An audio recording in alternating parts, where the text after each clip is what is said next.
If you've been in a relationship longer than 2 weeks, I know that you've encountered this situation. A conversation happens, the man walks away feeling like he has fully listened and understood his girl, and she walks away feeling frustrated and disappointed, saying to herself, he doesn't listen to me. And if you're nodding your head right now, there's good news. Number one, you're not alone. And number two, this is a very simple fix. Fellas, if you can learn one key skill, I promise you, your communication and connection will go to the next level. This is what I need you to understand first, fellas. When you're listening to her, she does not want you to listen to what she is saying. She wants you to listen to what she is feeling about what she is saying.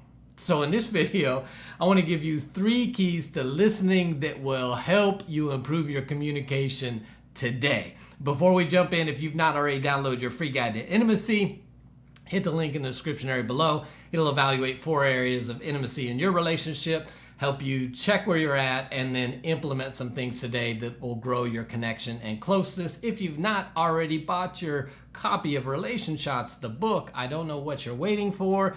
You know me, it's a practical guide to relationship success that you can read and implement today. If you're trying to do marriage alone, you're not going to succeed. You need to be part of a community. Our marriage membership is the place for you. Check out the link in the description area below for more information on that. All right. So here we are. A conversation occurs and 2 people walk away fundamentally feeling different about the conversation. Happens with couples all the time, but they don't understand why it's happening. So I'm here to help you out, because if you can understand and develop one key skill, it's going to change everything in your relationship. Here's the problem. You approach an issue and men tend to be solution focused, and so they go into fix it mode to try to solve the issue. On the other hand, women really want to talk about their feelings on the issue. So for women, it's not usually the problem that's the issue, it's their feelings about the problem that are the issue.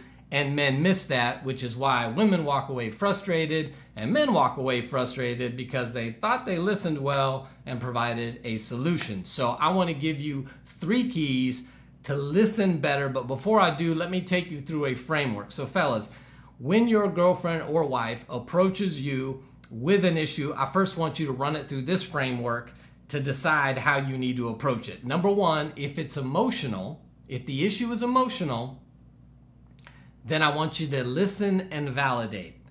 If it's technical, you need to fix it. All right? Right? For all the times we tell guys, quit trying to fix things, quit trying to offer a solution, sometimes that's what's needed, right? If your girlfriend or your wife says, when I'm turning right in my car, it's making this weird noise, that's not the time to say, so how do you feel when you're driving and you turn right and it makes that weird noise? That's irrelevant. Fix the issue because it's technical.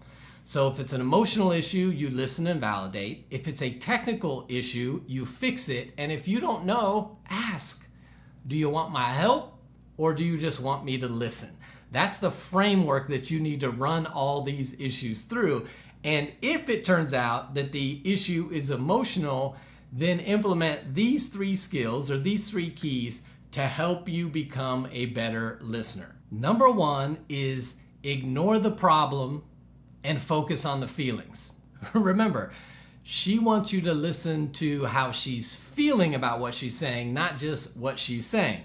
So when you come in with a solution to the problem, you're not actually listening to her feelings. She wants you to listen to how she was feeling about the problem that she is presenting.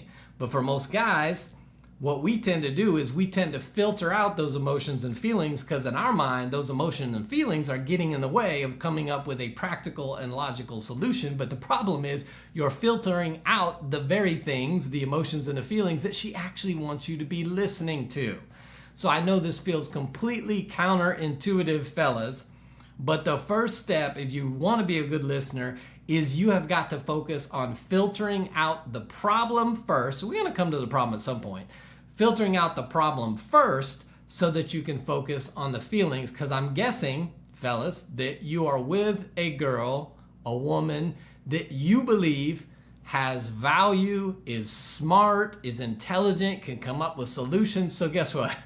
she probably already knows what the solution is. She doesn't really need you for the solution. She needs you to be a place where she can share how she's feeling about the problem before she goes and takes care of the solution that she already knows. So, newsflash, guys, she's probably smart enough that she already knows the problem and doesn't need your help. What she needs is a listening ear.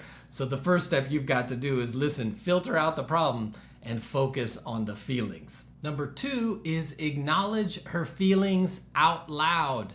She has no idea if you really know what she's feeling or are hearing what she's feeling if you don't express it or show it in some way.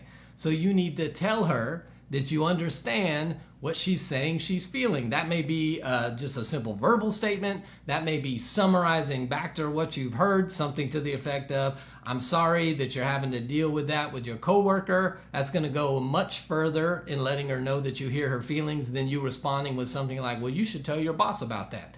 She already knows the solution. You need to acknowledge her feelings out loud. You're not actually giving any kind of solution. You're simply acknowledging what's going on with her and sharing that you hear the feelings associated with the issue. And number 3 is affirm and sympathize. This one is so crucial, fellas. No matter how good you are at acknowledging the feelings and sharing them out loud, if you end the listening and acknowledgement of those feelings with something like, you shouldn't feel that way, boom, everything you work for is gone.